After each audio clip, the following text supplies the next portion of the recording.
the photographs and the records, the young Russian women putting people in compromising positions. It's got the Kremlin written over it. Let's say good evening to Sir Ed Davey, the leader of the Lib Dems. Hello to you, Ed. Hi, John. Welcome. You've been around the block a few times, Ed. I mean, is it your sense that we may be, with this Mandelson scandal and Keir Starmer's handling of it, at some sort of tipping point, some sort of turning point? Is that your feeling? It's very febrile in the Commons tonight. Labour MPs are exceedingly angry with the Prime Minister, and rightly so. When I asked him at Prime Minister's Questions earlier today, did he think at all about Epstein's victims when he made Mandelson ambassador to the United States, he hadn't got an answer. So I think that puts the Prime Minister in an extraordinarily difficult position. And I am not surprised that Labour MPs are rebelling tonight and are forcing the Prime Minister on the back foot. I mean, the Prime Minister, Keir Starmer, hasn't he generally been spoken of as a man of some integrity and basic decency? Do you think that Keir Starmer would wish to be part of a cover-up of the facts behind Mandelson's appointment as ambassador? Difficult to say, John. I think the manuscript amendment, i.e. an amendment that's tabled during the debate, has basically seen the Prime Minister give in to backbenchers and indeed the opposition, the Democrats and Conservatives, who said that it shouldn't be number 10 deciding which documents should be published, but the Intelligence and Services Committee, which are a small number of MPs who have to have special security clearance to read some sort of documents. And so the Prime Minister is having to back down. And I think if he's wanting to maintain his integrity, I think he's right to back down, because he's got himself in a very, very impossible position. Do you doubt now the Prime Minister's basic decency and integrity? Well, I will await the publication of these documents. Let us absolutely make that judgment. I was very disappointed to learn that he made the appointment of Mandelson to be the ambassador knowing that the links to Epstein were there.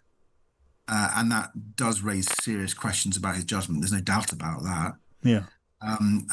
The question is he going to, with full disclosure, be able to prove that that decision was made in good faith? Is he also going to go further than he's done so far in reassuring people that the victims of all this are going to get justice?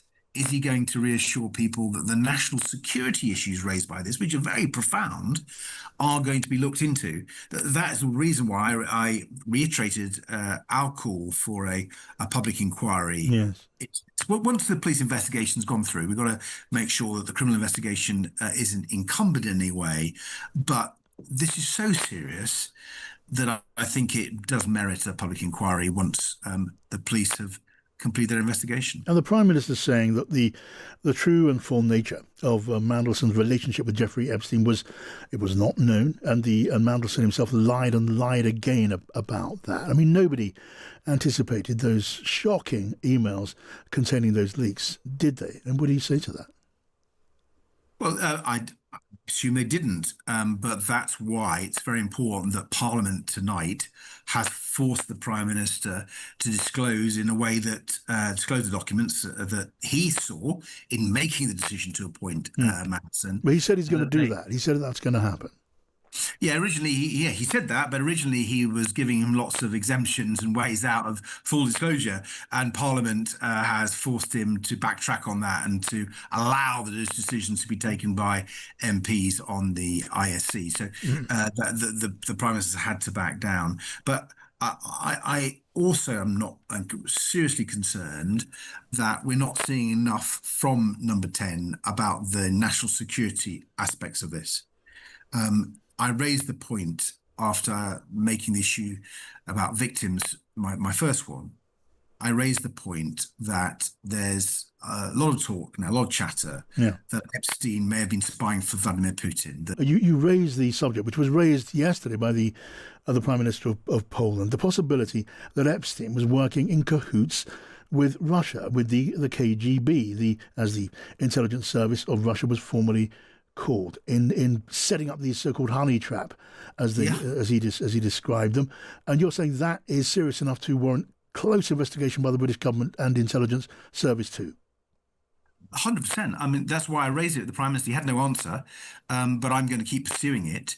When Prime Minister Donald Tusk shows his concern, when a lot of the behaviour of Epstein, when you look at it, looks like it's come out of the Kremlin playbook, frankly.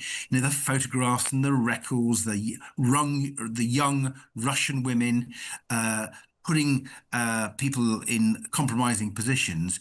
It's got the Kremlin written over it.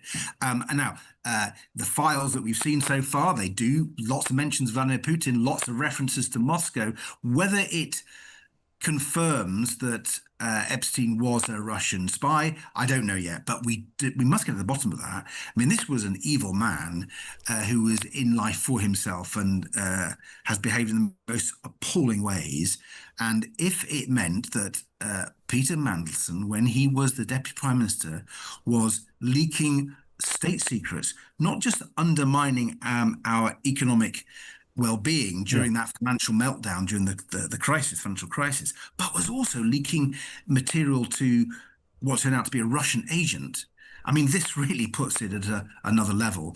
And I don't know about you Pete, John, but when you read the emails from Mandelson to Epstein, what struck me is the casual nature of them, like he was doing it all the time. So what else did Mandelson tell Epstein? The case for an inquiry into this is overwhelming. I mean, you're suggesting, without any suggestion of Peter Mandelson being any kind of direct security threat to this country, that what he told Epstein may have been passed on to Russia. That's your concern. That's exactly right. You know, I'm not suggesting for a minute that Mandelson knew that Epstein was a Russian agent, but the fact that he broke the rules, the law, the ministerial code of practice and everything else, frankly, in sending these emails, these government secrets to Epstein, was wrong in the first place. And it shows what a danger to national security was. You know, the possibility that Epstein could have been a Russian spy should send shivers down our spine. Right. Now, just the last question, Ed. Thanks for coming. This is it's been put on social media by our political editor at the Times, Stephen Swinford. He says, when you stand back, there's a clear and direct conflict between Starmer and Number 10's attempt to bury Lord Mandelson and Scotland Yard's attempt to conduct a criminal investigation. Stephen says Starmer's effectively attempting to prosecute Mandelson from the dispatch box repeatedly. What do you say to that? Well, I mean, I think he has to answer the opposition's questions, and I hope no one's suggesting that he should be defending Lord Mandelson, given what we know. I hear that, but I think the police are able to conduct a fair investigation, and if they find the evidence, which we all think is there, we've read most of it, then I think he would have to stand trial. And I think I don't see anything that would prejudice the police's ability to take criminal prosecution. All right. Ed Davey, leader of the Liberal Democrats. Thanks for coming, Ed. Thank you.